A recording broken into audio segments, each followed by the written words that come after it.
మన దేశానికి 80 ఏళ్ల వృద్ధుడు ప్రధానమంత్రిగా వద్దు, ఒక 40-45 సంవత్సరాల యువకుడు కావాలి ప్రధానమంత్రిగా అని చెప్పేసి అసదుద్దీన్ ఓవైసీ గారు ఉత్తరప్రదేశ్లో మాట్లాడడం జరిగింది. అయితే తొందరలోనే ఉత్తరప్రదేశ్లో అసెంబ్లీ ఎన్నికలు రాబోతున్నాయి. సో అక్కడ ప్రజెంట్ అయితే అసదుద్దీన్ ఓవైసీ గారు పర్యటిస్తూ ఉన్నారు. సో అక్కడ మాట్లాడుతున్నటువంటి ఆ క్రమంలోనే ఇలాంటి కొన్ని షాకింగ్ కామెంట్స్ చేశారనమాట.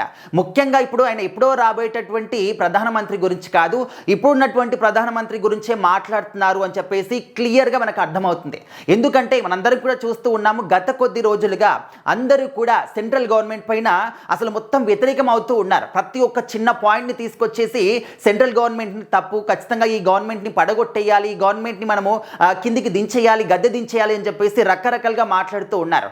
దేశవ్యాప్తంగా చూస్తే గతంలో ఎన్నో ప్రాంతాలు కావచ్చు, ఎన్నో రోడ్లు కావచ్చు, మెట్రోలు కావచ్చు, హైవేలు కావచ్చు, ఇవన్నీ కూడా మరుగున పడిపోయాయి. వాటన్నింటినీ కూడా ప్రధానమంత్రి నరేంద్ర మోదీ గారు ఎంతో గొప్పగా తీర్చిదిద్దాడనేది మనము డైలీ చూస్తూనే ఉన్నాం. అయినప్పటికీ కూడా అంటే ఒకే ఒక రీజన్ ఏంటంటే వీళ్ళందరూ కూడా ఎందుకు గవర్నమెంట్కి వ్యతిరేకం అవుతూ ఉన్నారు, ఎందుకు వీళ్ళందరూ కూడా ప్రధానమంత్రి నరేంద్ర మోదీ గారిని గద్దెదించే ప్రయత్నంలో ఉన్నారు, ఎందుకు ఈ ప్రభుత్వాన్ని పడగొట్టే ప్రయత్నంలో ఉన్నారంటే ఒకే ఒక రీజన్, సెంట్రల్ గవర్నమెంట్ అంటే ఇప్పుడు ప్రభుత్వంలో ఉన్నటువంటి బీజేపీ ప్రభుత్వం హిందువులకి సపోర్ట్ చేస్తుంది కాబట్టి మనం చూస్తూ ఉన్నాం. గత ఒక 4-5 సంవత్సరాల నుంచి కావచ్చు మన సమాజంలో ఎంతో మంది హిందూ దేవాలయాల మీద కావచ్చు, హిందువుల మీద కావచ్చు, హిందువుల యొక్క మనోభావాల మీద కావచ్చు ఏ విధంగా దెబ్బలు కొడుతున్నారనేది. అయినప్పటికీ కూడా వీళ్ళందరి కంటికి అది కనిపించదు. ఓన్లీ ఇక్కడ బీజేపీ ప్రభుత్వం హిందువులకి సపోర్ట్ చేస్తుంది అని ఒకే ఒక్క కారణంగా వీళ్ళందరూ కూడా ప్రధాని గారిని టార్గెట్ చేసి మాట్లాడడం కానీ, ఆయన గురించి ఈ విధంగా గద్దించుదామని చెప్పేసి ప్రయత్నాలు చేయడం కానీ విశ్వ ప్రయత్నాలు చేస్తూ ఉన్నారు.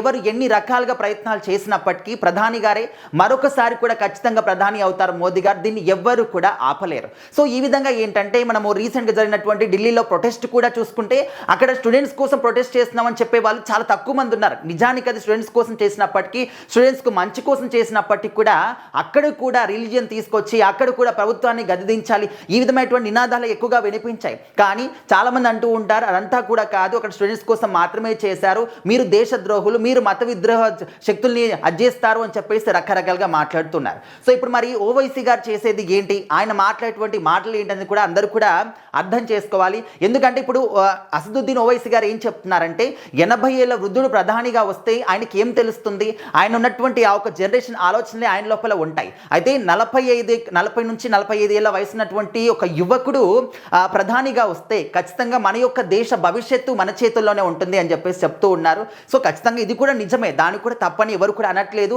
అండ్ ఒక యువకుడు రాజకీయాల్లోకి వస్తే తన ఆలోచన విధానం ఏ విధంగా ఉంటుంది, తను ఏ విధంగా యొక్క దేశాన్ని తీర్చిదిద్దాడనేది ఖచ్చితంగా మనందరికీ కూడా తెలుసు. చాలా అంటే మాడిఫైయింగ్గా ఆలోచిస్తూ ఉంటారు. సో ఆయన చెప్పిన మాటల్లో ఖచ్చితంగా నిజం ఉంది. కానీ అదేవిధంగా ఇక్కడ ఇండైరెక్ట్గా ఇప్పుడు ఉన్నటువంటి నరేంద్ర మోదీ గారిని కూడా టార్గెట్ చేయడం అనేది కూడా చాలామందికి నచ్చట్లేదు. అండ్ అదేవిధంగా ఉత్తరప్రదేశ్లో కూడా ఈసారి బీజేపీ మాత్రం ఎట్టి పరిస్థితుల్లో రాకూడదు అని చెప్పేసి విశ్వ ప్రయత్నాలు కూడా చేస్తున్నట్టు అర్థమవుతుంది.